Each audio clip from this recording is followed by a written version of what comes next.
All right, so picture this. India, right? And the year is 499 CE. We're not far from a city known as Kusumapura. You might recognize it today as Patna. And there lived a mind of extraordinary brilliance, right? A named Aryabhata. Really fascinating guy. Yeah, and Aryabhata, he wasn't just, looking around. He was looking beyond that. He wanted to understand the cosmos, like way, way out there. Yeah, and what's really captivating, I think, about Aryabhata is the way his understanding, like this deep understanding of the universe, is rooted in what was going on around him. Exactly, yeah. Like the practical stuff. I mean, he was a mathematician who kind of, he connected the everyday to the stars, and I think that's something we can all appreciate even now, right? Oh yeah, big time. And that's what we're going to be talking about today. We're going to be diving into Aryabhata's work, specifically his Aryabhatiya. Yes. And he lays out all these incredible mathematical and astronomical insights. It's amazing. Yeah, like so much there. So I guess our mission today is to look at how he used kind of these basic concepts, right? Like ropes, just ropes for measuring, the idea of roots, like square roots, and circles, like the simple circle, to figure out like everything, the world around him, and then the stars, everything. It's amazing. And for you listening, this is your chance to really see how these basic tools, right? When you apply them, when you have a genius like Aryabhata applying them, what you can unlock, Yeah. like how much understanding you can gain. And it is a kind of a follow-up, right? We did, in episode 13 of Ancient Code, Modern Mind, Yep. we touched upon some of his earlier work, right? Specifically his decimal system. Yeah, groundbreaking stuff, I mean. Huge. No. But today we're going back even further. We're going like real basic, like, ropes and roots. We're going to try to decode this brilliance together, so. Awesome. I'm excited. All right, so let's really unpack this. Let's start with something real tangible. The humble rope. Right, the rope. Okay, so let's imagine Aryabhata's world, okay? For most people, I'd say especially like the farmers around, Kusumapura, ropes were like, essential, right? Right, yeah. They had to measure stuff with them, in their daily lives. But the accuracy was limited. I mean, they were just using ropes. Yeah, you can picture them out there in the fields, trying to figure out, okay, how big is my plot of land? And they're just using this rope and maybe like, pacing it off with their feet. It's not the most precise. Not at all, no. But Aryabhata, he seems to be pulling from this older tradition, one that really wanted to use ropes for exactitude. That's right, yeah. And that brings us to the Solba Sutras, right? Okay. These are really important ancient Indian texts. And they predate Aryabhata by centuries. They're essentially like an instruction manual, like a really detailed manual on how to do these precise geometric constructions. And, think especially for like religious altars and things like that. Oh, interesting. So they contain this foundational knowledge of geometry from that era. And it's clear that Aryabhata, he's building off of this tradition. That's fascinating. So Aryabhata was aware of this emphasis on using ropes for exact measurements. It wasn't just like, a rough tool for him. It was something precise. It's really interesting. And what's amazing is he formalizes this, right? He puts it into mathematical terms. I mean, there are Sanskrit verses, that define these basic geometric shapes. Yeah. And one of them, I think it's a great example, is he says this. He says, Variga samakatura sharfalaga sadecharvaya savarga ganazad zavareshir siat sadechashaya savarga. Okay, so break that down for us. What does that mean in plain English? So in plain English, he's saying, a square's equal sides multiply, a cube's 3 sides. Okay. Now, it might seem simple, Yeah. but this is like the core, like this is how we understand geometry, Absolutely. at its most basic level. So he's defining varga, Yes. which means square, Square, exactly. as what you get when you multiply 2 equal sides together. So like a field that's 10 paces long by 10 paces wide, you multiply those together, you get the area, 100 square paces. Exactly. And then he defines Ghana, Okay. which is the cube, Uh-huh. as what you get when you multiply 3 equal dimensions. Right. So a cube, right, that measures 3 units on each side, it's going to have a volume of 27 cubic units. That's so basic, but it's like it's everything. It's Yeah. like how we understand area and volume, at its core. And we talked about this a little bit. The Gupta era, this was like a golden age for India. Yeah, absolutely. Yeah. So how did these basic geometric concepts, I mean, how did they actually play out in people's lives, back then? Well, I mean, think about it. Like the farmers, Right. Yeah. They could figure out exactly how much land they had. Right. And that had implications for things like taxes Yeah. and just like, distributing resources fairly. Right. And builders could use it, to make sure buildings were the right size, make sure that wells could hold the amount of water they needed to hold, Yeah. you know. So it brought this accuracy and this predictability to everyday life. So he starts with ropes and these basic definitions of shapes, and then he builds this whole mathematical framework. It's incredible. It is. So now let's move on to something that sounds a little bit more abstract. Okay. The concept of roots. Right. And you give a really good example of a merchant. I think this will make it make sense. No, let's bring it back down to earth, right? Yeah. So we've got this merchant, and he knows the floor of his granary. It's 676 square paces. Okay. Okay. But he needs to know how long one side of that square floor is. Yeah. For storage and planning purposes. Yeah. And that's where the square root comes in, right? Yeah, it's like the reverse, right? You're Yeah. given the result of multiplying this number by itself, and you have to go backwards and figure out what that number was. Exactly. And amazingly, Aryabhata had a way to figure this out. He did. And he describes it in this Sanskrit excerpt.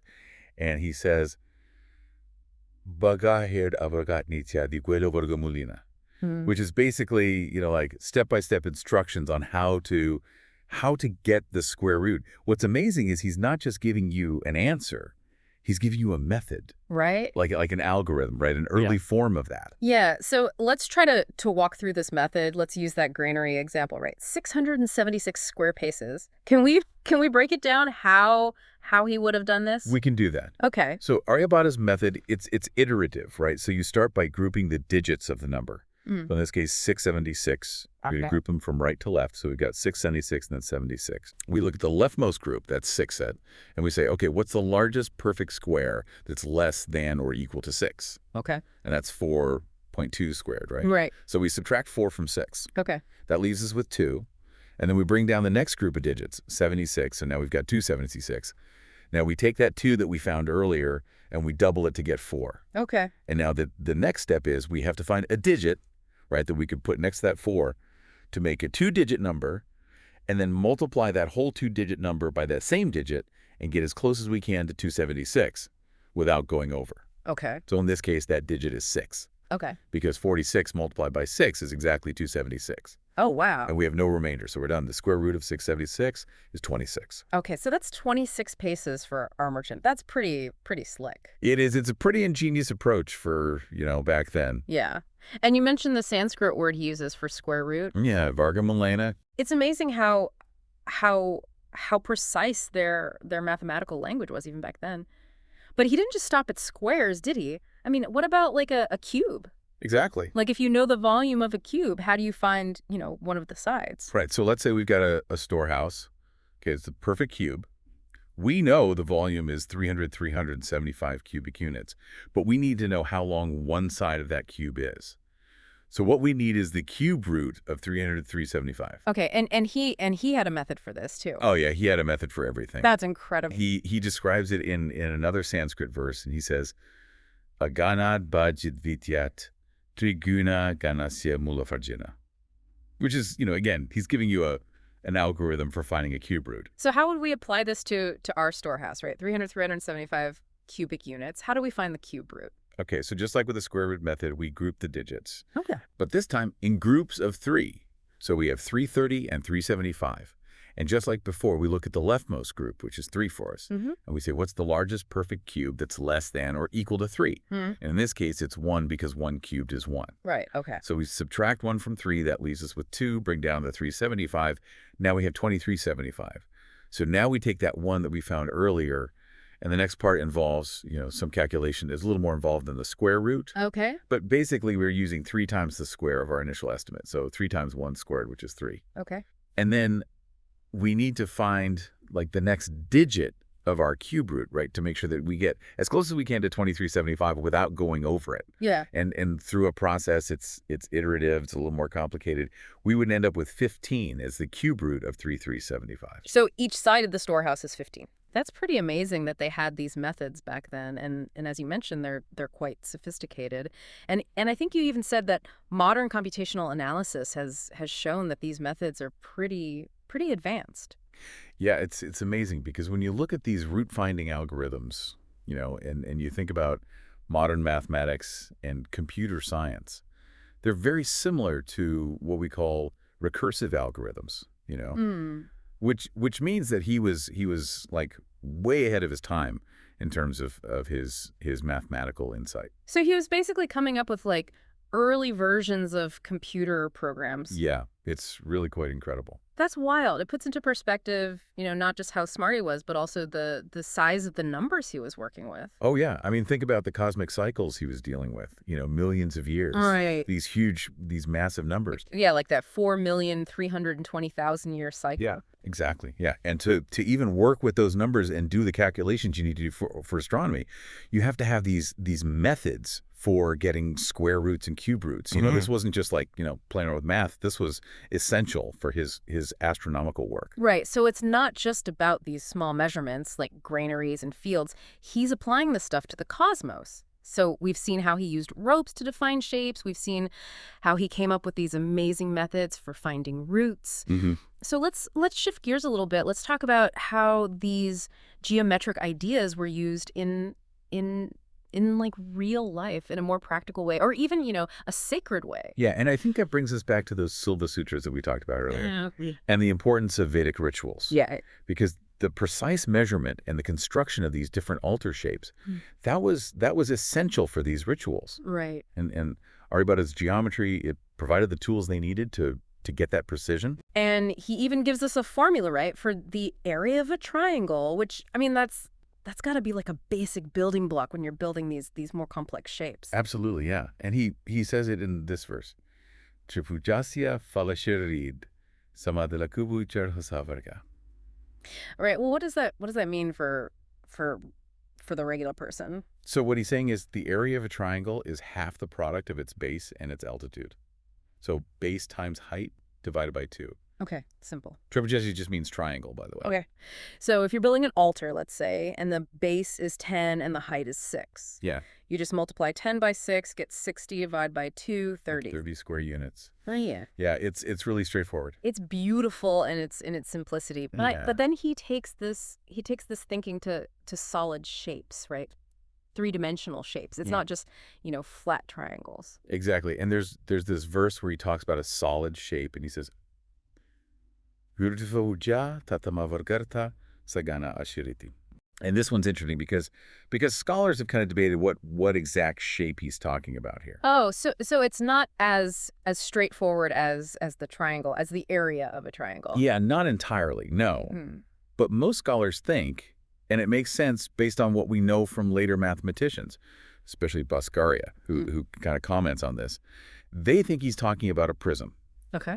And Bhaskara gives an example where the height is 5 meters and the calculation gives you 150 cubic meters, which, that's what you'd get with a prism.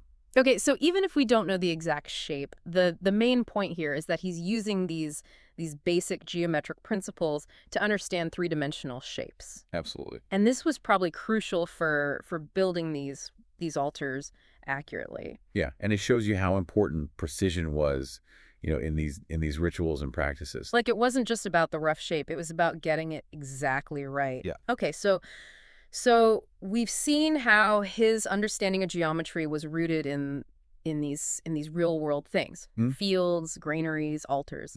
But then he takes this incredible leap, right? He goes from these earthly things to trying to measure like the cosmos, like the heavens, which seem infinite. Right, and it all starts with the circle. So how does he make that jump? Like, how does he go from fields to stars? It's the power of abstraction. Like, once you understand how a circle works down here, right, you can start to apply those same principles to the sky, Yeah. to the celestial sphere. And it shows you how these simple ideas can lead to really profound understanding. And in his Aryabhatiya, he gives us this calculation for the circumference of a circle, right? Yeah. And it's super precise, especially for the time. It really is. So he gives us this verse, right, in Sanskrit. He does. He says, Okay. Katarathika shatamaigwed, dotan sata sahasran, ayutavyavi kambasisanovatapriya. All right, help us unpack that. What does that mean? So basically, he's saying this: add 4 to 100, multiply that by 8, and then add 62,000. Okay. And that's going to be approximately the circumference of a circle whose diameter is 20,000. Okay. So if the diameter v Kumba is 20,000 units, the circumference would be 62,832 units. And from this, we can get his value for pi, right? Yeah, exactly. That ratio of a circle's circumference to its diameter. So if you take that circumference, 62,832, and you divide it by the diameter, 20,000. Okay. You get an approximate value for pi of 3.141 cent. So to get that kind of accuracy, 4 decimal places, I mean, back in 499 CE, that's incredible. That's phenomenal, yeah. So how did his value for pi compare to what other people were using, at the time? I mean, it's way more accurate than what, even the Greeks were using, like Ptolemy, for example. So it was a huge, huge leap forward. Do we know how he might have calculated this value? Like, what method would he have used? So the most likely method is something called inscribing polygons.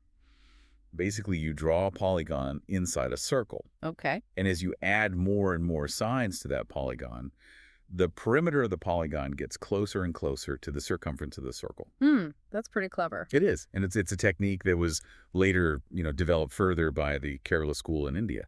And it's interesting, I noticed that he uses the word asana, which means approximate, right? Yeah. So he understood that this wasn't like, the perfect value of pi. He knew that any measurement is going to have some limitations. So he wasn't claiming to have the infinite decimal representation. He knew it was an approximation. Right, exactly. Yeah. It shows a real, a sophisticated understanding of measurement. Yeah, and having this understanding of circles, I mean, it's important for so many things. Absolutely. I mean, think about wheels, circular wells, even the orbits of planets. Right. I mean, it's essential for technology. It's essential for understanding the cosmos. So we've gone from measuring fields to really understanding the universe, and now we're gonna move into our final act. We're gonna look at how Aryabhata used these geometric principles, these circles, to look at the heavens, to look at the stars, with incredible precision. Yeah, and that's where his work in trigonometry comes in. Okay, let's talk about that. He has this really, really insightful verse where he talks about his 60-degree chord. Okay. And he says, Paridiya fagaja vikamarhena satuya. So a 60-degree chord, what's so special about a 60-degree chord? So in any circle, a chord that covers a central angle of 60 degrees is going to be the same length as the radius of that circle. Okay. Which he calls Vikambarta. Okay. And it's just this beautiful geometric property. And it's really important for things like hexagons, 6-sided figures where all the sides are the same length.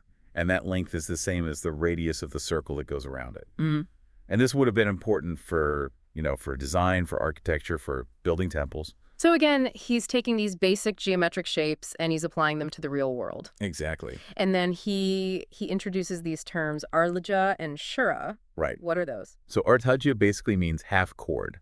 Okay. So if you imagine a chord going across a circle, the artaja is half of that chord. Okay. Measured from the center of the chord to one of the ends.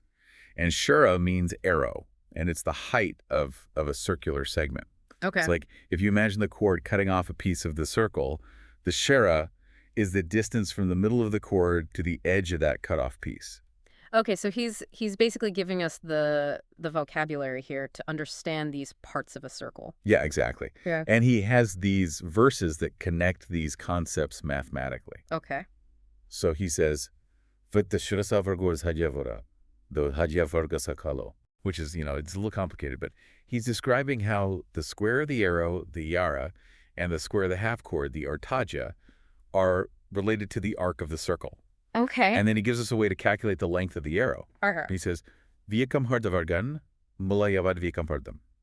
So he's basically giving us all the tools we need to understand angles and curves within a circle. Yes, exactly. So how does this lead to better astronomy? Like, how do we go from these abstract geometric ideas to actually predicting what's going to happen in the sky? Well, these relationships, these formulas, they allowed Aryabhata and other astronomers who came after him to develop really sophisticated trigonometric tables and models. Okay. So by understanding how these chords and arcs and radii all work together, they could do really precise calculations of angles and distances in the sky. And that was essential for predicting things like eclipses. Oh, wow. And we see this in later texts like the Surya Siddhanta. Right. They're building on Aryabhata's work, and they're making predictions that are incredibly accurate, like, within minutes of when the eclipse actually happens. That's incredible. It's amazing to think that he started with something as simple as a rope for measuring a field Yeah. and ended up contributing to our understanding of, the movement of stars and planets. It's really kind of mind-blowing. It really shows how interconnected his work was. Yeah. It's not like he had separate boxes for math and astronomy. It was all part of this one big system. So I guess as we start to wrap this up, Aryabhata's legacy is this incredible bridge he built, right? Between the world around us and the cosmos. Absolutely. He took these simple tools, these basic math concepts, and he used them to unlock these huge truths about the universe. Yeah, and his influence went way beyond India. I mean, you mentioned his calculation of pi. Right. That made its way to Europe through Arabic texts. Right. And it influenced people like Fibonacci, these big names in math. Yeah, and I mean the decimal system that he developed it's the basis for modern computing. Exactly. Like everything we do today with computers relies on his work. I mean, think about it. GPS, it needs incredibly precise calculations Right. of distances and positions, in space and time. And Aryabhata's math, it laid the groundwork for that. Yeah, it makes you think about how these seemingly simple math ideas from, 1500 years ago can still have such a huge impact today. It's pretty incredible. And we've only just scratched the surface of Aryabhata's work. That's right. Okay. There's so much more to explore. And in our next deep dive, that's episode 15, we're going to go even deeper into Aryabhata's astronomy. We're going to look at the secrets hidden in the Aryabhatiya. Sounds good. So join us for that.